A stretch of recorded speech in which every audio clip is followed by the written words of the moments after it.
Hi, welcome to Wholeheartedly for the Lord Bible Journaling with Sherry. I will be using my Print, Pray, and Slay kit, cover kit, and I will be journaling in several verses. 2 Thessalonians chapter 3, verse 3, and as you can see to the left, I have my notes. Psalm 32, verse 12, and Isaiah chapter 41, verse 10. He protects me, He shields me.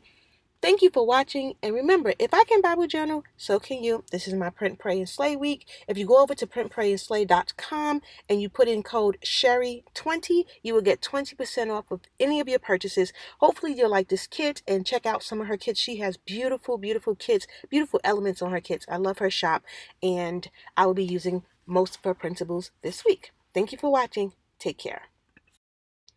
As I looked at my Illustrated Faith Bible, I realized that 2 Thessalonians chapter 3 is on the same page as the title page, and currently I am working with a Bible journaling group from the Praise and Pray shop where she's doing each book of the Bible, and I try to keep that part of the title page open so that when we get to that part of the Bible, I'll have that blank, and I didn't realize it. So I'm looking like, oh no. So what I decided to do was go and grab some vellum paper that I purchased from Michael's, and I am going to do a vellum tip-in. And I like the way it turned out. I thought it turned out really cute, and I would look forward to using more vellum in my Bible as opposed to just cardstock tip-ins.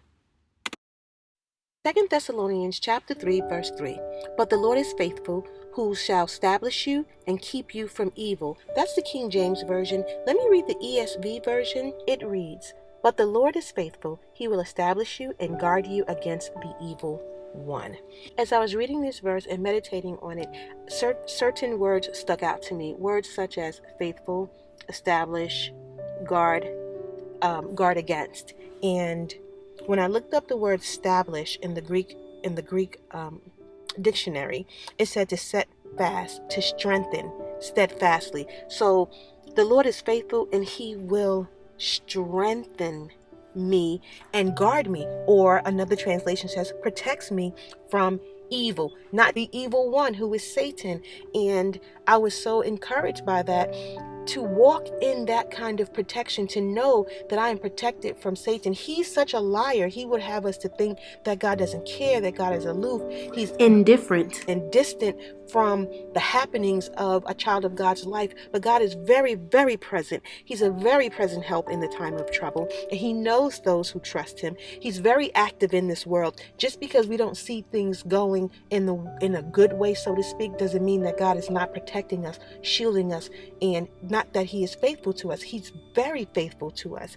And even that word faithful means that God is faithful to Himself, He's faithful to His promises, and He's faithful to His purposes. That's what Albert Barnes says. God is faithful to His purposes and promises.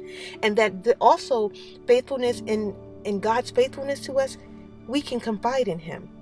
When the world is unkind, when people are against us, when people are unbelieving, He's still faithful to us. Even when we are faithless, and when others are faithless, He is still faithful. And that I don't need to worry about Satan. Sometimes I think the child of God focuses so much on what Satan is doing, but Satan doesn't have the kind of power in the child of God's life that he had before. He has no power. Jesus Christ stripped him of his power.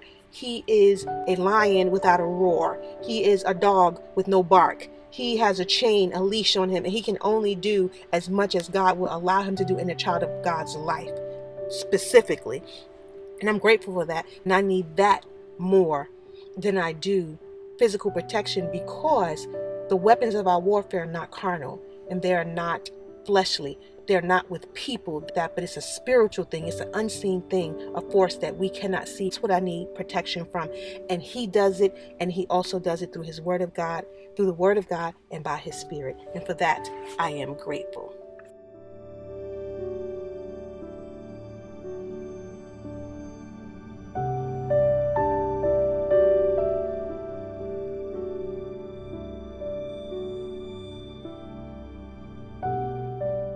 I pulled out my reflections notebook and some of the extra elements I'm going to use in my reflections notebook, because I plan to, the 3 verses that I'm using today, I plan to pull it all together and make a connection to it and give one reflective thought on this page and a second page of this reflection notebook.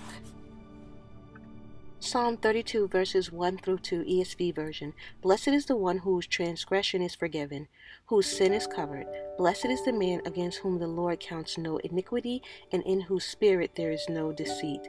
Praise God for his word.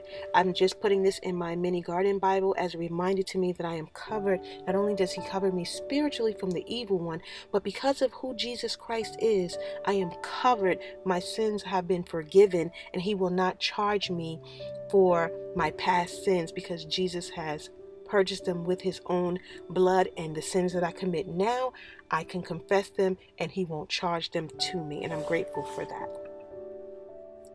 Isaiah chapter 41 verse 10. Fear not, for I am with you. Be not dismayed, for I am your God. I will strengthen you. I will help you. I will uphold you with my righteous hand.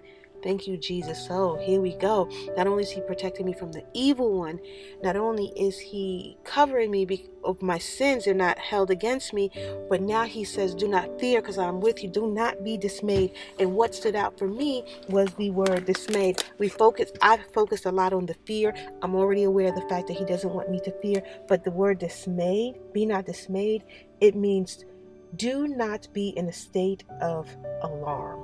Wow. Don't fret. Be calm. We should be calm and under no apprehension from our foes.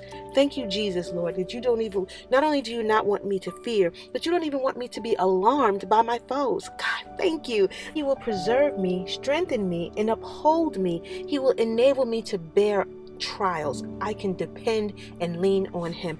Guys, I'm so inspired by this, and I'm just so grateful to God, and I just want to focus on his word and allow his word to strengthen me in the times, because when we walk by faith and not by sight, and sometimes I have a tendency to walk by sight. I see things, I hear things, and I get dismayed and I get upset and I get angry, but my focus is on his word and his promises, and I hope it is for you too. Thank you for watching, and I hope you were inspired. God bless.